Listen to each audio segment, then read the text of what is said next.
आता परत आले तर मारून पाठवणार तुम्हाला पण. अरे काही बोलू द्या गेलं तुम्ही उगाच माझे पोट घालताच आहे. मी विसरून जाईल मी खासदार आहे. तुम्ही काय आता मारणार होता. काय करायचं कंप्लेंट करायची कर. पोलीस आहेत सर्व त्यांच्या समोर सांगतोय.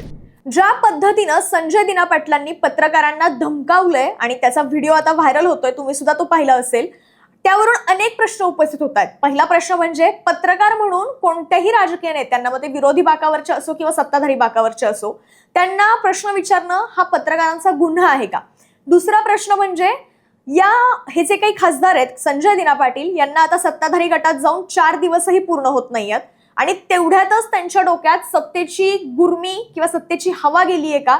आणि या सगळ्यातून त्यांनी ज्यावेळेस सांगितलं की या आधीही माझ्या वडिलांकडे माणसं आली होती, अशा 5 जणांना मी काय केलंय किंवा कशा पद्धतीने त्यांनी वक्तव्य केलं तेही मीडियावर उपलब्ध आहे.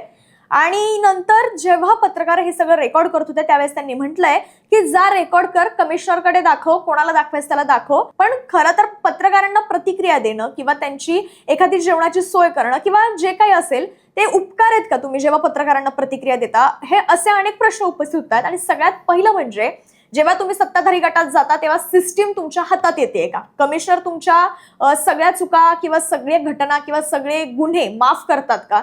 हा असा एक प्रश्न आणखी एक उपस्थित होतोय. या सगळ्याबाबत आपल्याला चर्चा करायची आहे आणि यासाठी आपल्यासोबत शिवसेनेच्या प्रवक्त्या जयश्री शेळके ताई जोडल्या गेल्या. ताई, खूप खूप स्वागत आहे तुमचं ऑडिबन मध्ये. ताई, सगळ्यात पहिल्यांदा तर माझा प्रश्न आहे, तुम्ही हा व्हिडिओ पाहिला का संजय दिना पाटलांचा? व्हिडिओ व्हायरल झालाय त्यामुळे पाहिलाय मी.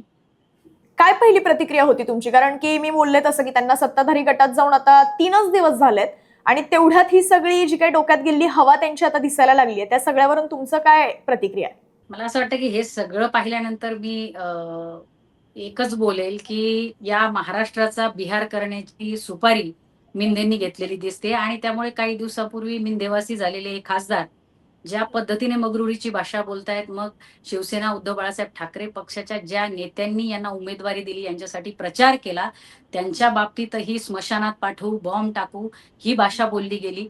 आज जे समोर आलंय पत्रकारांच्या संदर्भातही तशाच पद्धतीने मारून टाकील, काय कोण करत नाही मी बघून घेईल, अशा पद्धतीची मगरुरीची भाषा बोलली गेली. तर हे सरळ सरळ आव्हान मला असं वाटतं की या राज्याच्या गृहमंत्र्यांना आहे. आणि तुम्ही म्हटलं त्याप्रमाणे सत्तेची ही मगरुरी आहे, सत्तेचा माज आहे की आमच्यावर वरदहस्त हा सत्तेचा आहे, सत्ताधारी पक्षांचा आहे, त्याच्यामुळे आमचं कोणीही वाकडं करू शकत नाही. ही जी काही मुजोरी त्यांच्यामध्ये आलेली आहे ती त्यातून आली आहे. खरं म्हणजे हे सगळं जे काही ते बोलले ते सरळ सरळ आव्हान राज्याच्या गृहमंत्र्यांना आहे. आणि आता हे पाहावं लागेल की राज्याचे गृहमंत्री या राज्यामध्ये खरंच कायदा आणि सुव्यवस्था आहे की नाही ते कशा पद्धतीने दाखवतात, किंवा खरंच त्यांना जर राजाश्रय असेल तर त्या पद्धतीने त्यांना त्यांच्या या सगळ्या धमक्यांच्या वक्तव्याला राजाश्रय दिला जाईल. बर, आता या सगळ्यावरती आम्ही प्रतिक्रियाही पाहिल्या, अनेक राजकीय वर्तुळातून प्रतिक्रिया येतात. यात जितेंद्र आव्हाड जे आहेत शरद पवारांच्या राष्ट्रवादीचे, त्यांनी प्रतिक्रिया दिली की संजय दिना पाटील खरं तर जास्त कधी बोलत नाहीत किंवा त्यांना पत्रकारांसोबत इंटरॅक्ट करण्याची फारशी सवय नाहीये. मग ज्या वेळेस विरोधी बाकावर असताना त्यांना पत्रकारांसोबत बोलण्याची जास्त सवय नव्हती, तेच जेव्हा आता सत्ताधारी बाकावर किंवा सत्ताधारी गटामध्ये जातात तेव्हा हा कॉन्फिडन्स कसा काय वाढतो त्यांचा, एवढा थेट मारण्यापर्यंतच्या धमक्या किंवा उपकाराची भाषा की तुम्हाला आम्ही जेवण देतोय वगैरे आणि प्रतिक्रिया देतोय, हे काही उपकार आहेत का पत्रकारांना दिलेल्या प्रतिक्रिया? म्हणजे एक लक्षात घ्या की ही सत्तेची मगरुरी आहे, सत्तेचा राजाश्रय त्यांना मिळालाय. त्यामुळे आपण सत्ताधारी पक्षात आहोत, मुख्यमंत्री आपले आहेत, गृहमंत्री आपले आहेत आणि राज्याचा उपमुख्यमंत्र्याचा डोक्यावर हात आहे. त्याच्यामुळे मी काहीही बोललो आणि काहीही केलं तरीही माझं कोणी काही वाकडं करू शकत नाही. ही जी काही मुजोरी आलेली आहे ती त्या सगळ्यामधनं आलेली आहे. कारण या पक्षांच्या प्रमुखांनी सुद्धा कधीही यांच्या नेत्यांना आवर घातलेला नाही. हे आजचं पहिलं उदाहरण नाहीये. या आधी सुद्धा मिंधेंच्या आमदारांनी अशाच पद्धतीने अतिशय मुजोरी केलीये, कुठे कॅन्टीनमध्ये हाणामारी केलीये, पण त्याबद्दलही कुठेही काहीही वाकडं त्यांचं झालेलं नाही. त्यांना कायद्याचा कुठलाही धाक राहिलेला नाही. त्यामुळे त्या सगळ्या पळवाटा त्यांना माहितीये, त्यांना राजाश्रय आहे आणि म्हणून अशी मुजोरीची भाषा ते बोलतायत. आता या सगळ्यामध्ये आपण जेव्हा पाहतोय त्यांनी तुम्ही पण उल्लेख केला सुरुवातीलाच की त्यांनी याआधीही वक्तव्य केलं संजय राऊतांना उद्देशून की स्मशानात पाठवायचं की हॉस्पिटलमध्ये पाठवायचं ते बघतो वगैरे असे काही. आणि या सगळ्यातून आता त्यांनी सांगितलं की याआधीही माझ्या वडिलांकडे काही माणसं आली होती, अशा 5 जणांना मारले. हा इतिहास काय नेमका संजय दिना पाटलांचा, आणि हे काय कौतुकाने सांगण्याची गोष्ट आहे का कुठली? नाही, हे जर ते माध्यमांसमोर जाहीरपणे बोलत असतील तर हे सगळं स्टेटमेंट आज रेकॉर्डवर आहे. ही त्यांनी जो दिलेला कबुली जबाब आहे. आणि मला असं वाटतं की राज्याचं गृह खातं जर खरोखर गंभीर असेल कायदा आणि सुव्यवस्थेच्या बाबतीत, तर आदरणीय खासदार संजयजी राऊत साहेबांनी, मला असं वाटतं की आज सकाळीच त्यांनी हे सांगितलंय की या सगळ्या गोष्टींची चौकशी झाली पाहिजे. 5 लोकांना जर त्यांनी मारलं असेल तर ती 5 लोकं कोण होती? खरोखर त्यांचा तपास लागला की नाही? त्या सगळ्या 5 ज्या काही लोकांना मारून टाकलं म्हणतात, त्यांच्या डेड बॉडीज सापडल्या की नाही? हे सगळं जनतेसमोर येऊ द्या. होऊ द्या खरं-खोटं. तुम्ही हा व्हिडिओ पाहिला म्हणताय, यामध्ये तुम्ही एक ऑब्झर्व केलं असेल तर, किंवा सर्वांनीच ते ऑब्झर्व केलं असेल, की जेव्हा त्यांनी प्रतिक्रिया दिली त्यानंतर पत्रकार जे होते संबंधित, त्यांचे नाव नाही घेऊ शकत आपण, त्यांनी राजुल पाटील जी त्यांची लेक आहे किंवा कन्या आहेत त्यांच्याबद्दल विचारलं. आणि अगदी काही एक दिवसापूर्वीच मी जर चुकत नसेल तर त्यांनी शिवसेना उद्धव ठाकरेंची भेट घेतली होती आणि त्यांची भूमिका स्पष्ट केली.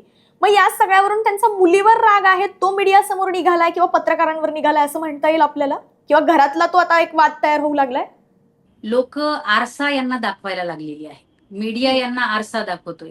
यांनी जे काही केलंय ते किती चुकीचं आहे आणि चुकीच्या पद्धतीने केलंय आणि जनमताचा, लोकभावनांचा अनादर केलाय आणि लोकशाहीला काळिमा फासणारं कृत्य केलंय.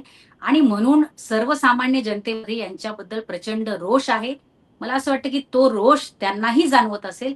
आणि जेव्हा तुम्हाला आरसा दाखवला जातो तर तो आरसा पाहिल्यानंतर त्यांनाही स्वतःचा चेहरा त्यामध्ये जो दिसतोय, त्यामुळे हा राग त्यांचा कदाचित उफाळून आलेला असेल.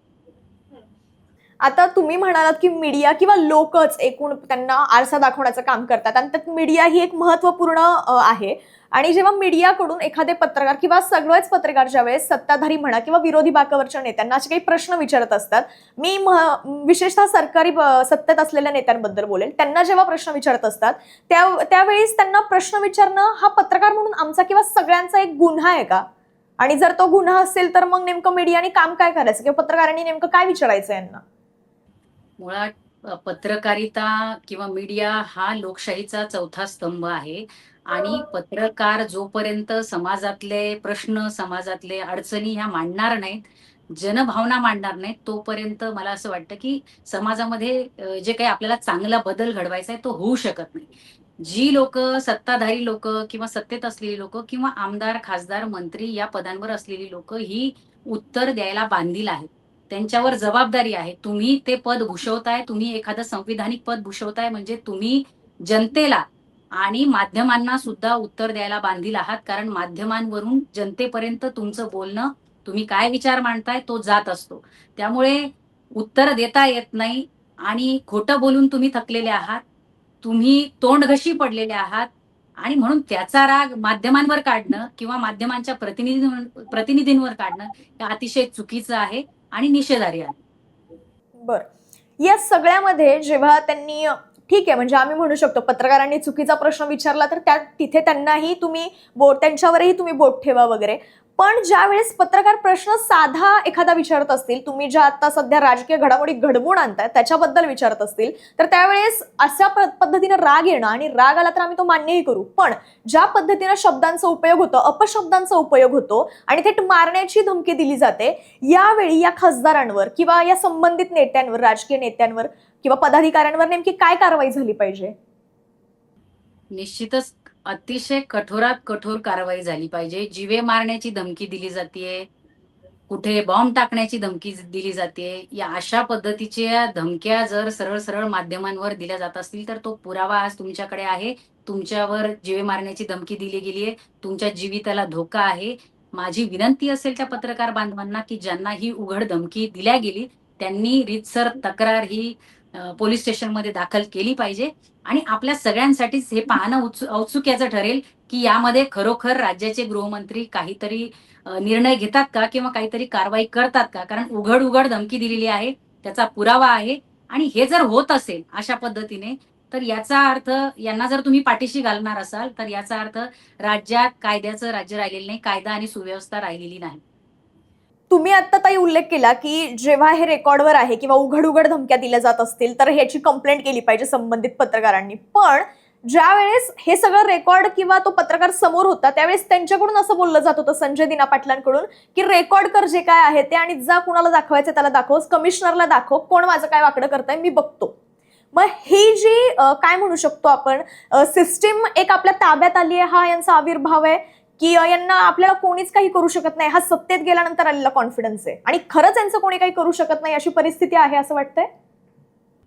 यांनी गद्दारी केल्यानंतर यांना वाय दर्जाची सुरक्षा दिल्या गेली आणि त्यानंतर त्यांची भाषाच बदलली. ही जी काही मगरुरी आलेली आहे ती सत्ता आमच्या पायाशी आहे, आमच्या हातात आहेत, सत्तेच्या दोऱ्या आमच्या ताब्यात आहेत, सगळी यंत्रणा आमच्या ताब्यात आहे. या गद्दारांना पोलिसांनी सुरक्षा पोहोचवली, त्याच्यामुळे हे पोलीस आमचं काहीच वाकडं करू शकत नाही. ही मुजोरी जी आली ही त्यामधनं आलेली आहे. त्यामुळे मी पुन्हा एकदा त्याचा पुनरुच्चार करेल की यांना जर खरोखर राज्यात कायदा आणि सुव्यवस्था राखायची असेल तर माननीय गृहमंत्री यामध्ये काय भूमिका घेतात हे सगळ्यात महत्वाचं. याआधी जेव्हा संजय दिना पाटलांनी संजय राऊतांच्या प्रतिक्रियेला किंवा जेव्हा ऑपरेशन तुडवा आपण करूयात असं जेव्हा संजय राऊत बोलले होते त्यावेळेस म्हटले की बॉम्ब वगैरेच्या संदर्भात त्यांनी उल्लेख केला संजय दिना पाटलांनी आणि त्यानंतर देवेंद्र फडणवीस जे मुख्यमंत्री आहेत, गृहमंत्री आहेत, त्यांनी सांगितलं की कोणाचंही घर मी बॉम्बने उडवू देणार नाही वगैरे. हे अशा प्रकारची गृहमंत्र्यांनी दखल घेणं किंवा अशा पद्धतीचं एक एका वाक्यात उत्तर देणं हे कितपत योग्य आहे गृहमंत्री म्हणून मुख्यमंत्र्यांसाठी किंवा देवेंद्र फडणवीसांसाठी? हा जबाबदारीपासून पळण्याचा हा प्रकार आहे. मला पुन्हा एकदा तेच सांगायचंय की महाराष्ट्राचा बिहार करायला तुम्ही निघाला आहात का? ही महाराष्ट्राची संस्कृती नाही, महाराष्ट्राची ही परंपरा नाही. या आधी कधीही अशा प्रकारे इतक्या अर्वाच्य भाषेमध्ये इतक्या खालच्या स्तरावर जाऊन ज्यांच्याकडे संविधानिक पद आहे अशा लोकांकडून अशा प्रकारची वक्तव्य केली गेलेली नाहीत. परंतु महायुतीच्या काळामध्ये हे जे काही संस्कार आहेत हे महायुतीमधनं आलेले आहेत की सत्तेचा गैरवापर हा कशाही प्रकारे करता येतो, कशीही मोडतोड ही कायद्यांची करता येते आणि ती केवळ त्यांच्या लोकांना वाचवण्यासाठी केली जाते. आणि म्हणून अशा पद्धतीने राजाश्रय सरळ सरळ मिळत असल्यामुळे या पद्धतीची वक्तव्य त्यांची येत आहेत. निश्चितपणे राज्याच्या गृहमंत्र्यांनी त्यावर कारवाई करणं अपेक्षित होतं, त्यामध्ये चौकशी करणं अपेक्षित होतं. जर उघड उघड सांगितलं जातंय मी 5 लोकांना मारलंय, 5 लोकांचा मर्डर केलाय, ती चौकशी होणं अपेक्षित होतं. तुम्ही एका वाक्यात उत्तर देऊन जबाबदारीपासून पळ काढतायत असं मला वाटतं. आणि या एका वाक्याने ते किती राज्याच्या कायदा सुव्यवस्थेच्या संदर्भात गंभीर आहेत, मला असं वाटतं की हे सगळं महाराष्ट्र पाहतोय. बरोबर आहे. आणि ज्या वेळेस संजय राऊतांनी बहुतेक काल की परवाची काहीतरी पत्रकार परिषद आहे त्यामध्ये त्यांनी सांगितलं की मी भिडतो किंवा मी इथेच आहे भांडूपमध्ये, मी तुला आव्हान देतो असं त्यांनी एक वक्तव्य केलं. पण त्याआधी संजय दिना पाटलांनी मीडिया समोर अशा पद्धतीचं एक त्यांनी काय म्हणू शकतो आपण एक प्रतिकात्मक किंवा संकेत दिला, एक बंदुकीचा असा एक इशारा केला. तर हे करणं आणि एकीकडे ज्या वेळेस आंदोलनांमधून इतर पक्षांच्या नेत्यांना भडकाऊ भाषणं करताय किंवा चिथावणीखोर वक्तव्य करताय म्हणून उचललं जातं किंवा नेत्यांबद्दलच नाही बोलत मी, सामान्य नागरिक जेव्हा आंदोलनामध्ये असतात तेव्हा त्यांच्यासोबतही हेच होतं. काहीतरी कारण देऊन त्यांना उचललं जातं, त्यांच्यावरती वेगवेगळे गुन्हे दाखल केले जातात आणि जाणून बुजून असं वाटतं की त्यांना अडकवलं जातंय. मग ज्यावेळेस मीडिया समोर एखादा खासदार आणि तोही आता सत्ताधारी गटात गेलेला आहे असा खासदार जेव्हा अशा बंदुकीच्या संदर्भात वगैरे काही इशारे देत असेल मीडिया समोर, तर त्यावेळेस एक सरकार म्हणून किंवा मुख्यमंत्री म्हणून किंवा त्यांच्या पक्षाचं नेतृत्व म्हणून एकनाथ शिंदेंनी या सगळ्याबाबत कशा पद्धतीने दखल घेतली पाहिजे आणि यांच्याबाबत काहीच कारवाई का होत नाही? ते तरी काय करणार आहेत? ते कसं आहे की जसा राजा तशी प्रजा असं जे काही आपण म्हणतो तसं मला असं वाटतं की यांच्या बाबतीत यांचा नेता जसा आहे तसेच यांचे पदाधिकारी किंवा यांचे आमदार, यांचे खासदार हे तशाच पद्धतीने तयार झालेले आहेत. ती मिंद्यांची संस्कृती आहे, मिंद्यांच्या गटामध्ये तसेच संस्कार होतात आणि म्हणून यांचे आमदार असतील, यांचे खासदार असतील अशा प्रकारची कुठे अश्लील भाषा बोलतात, कुठे धमकावण्याची भाषा बोलतात, कुठे अरेरावीची भाषा बोलतात आणि लोकांमध्ये जाण्याची यांना भीती आहे.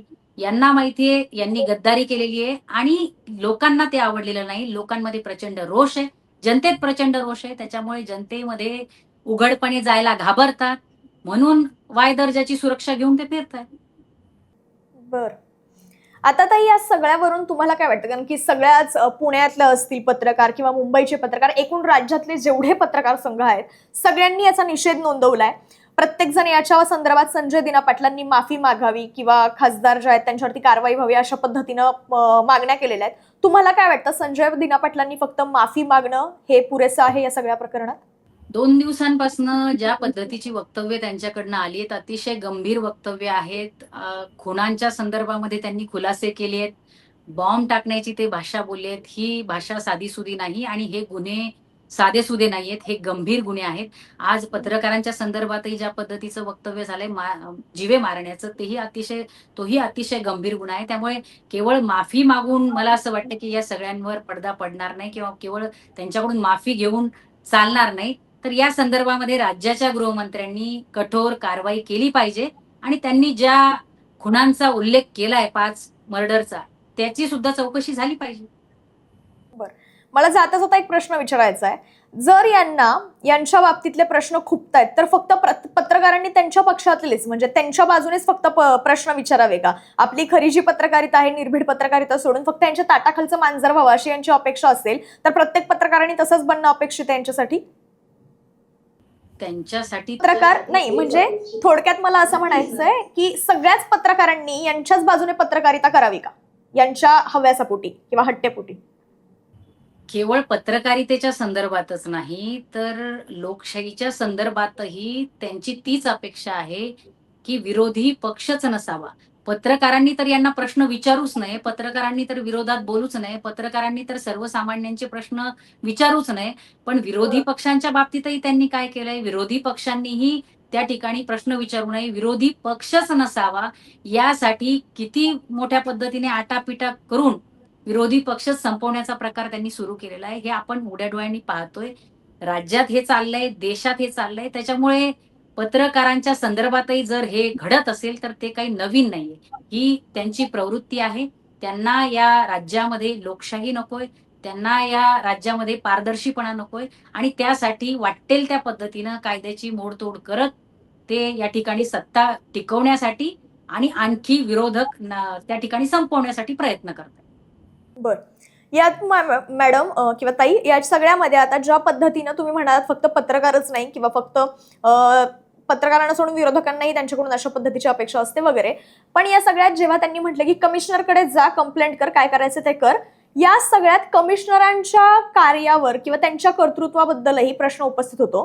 कारण ज्यावेळेस सत्ताधारी खासदार असं म्हणत असतो त्यावेळेस वाटतं की अशा पद्धतीची किती वक्तव्य किंवा किती अशी प्रकरणं असतील ज्यांना कमिशनर जे आहेत त्यांनी वाचवण्याचा प्रयत्न केला असेल किंवा अशा पद्धतीने खरंच काय म्हणू झाकून नेण्याचे प्रयत्न झाले असेल कमिशनरकडून.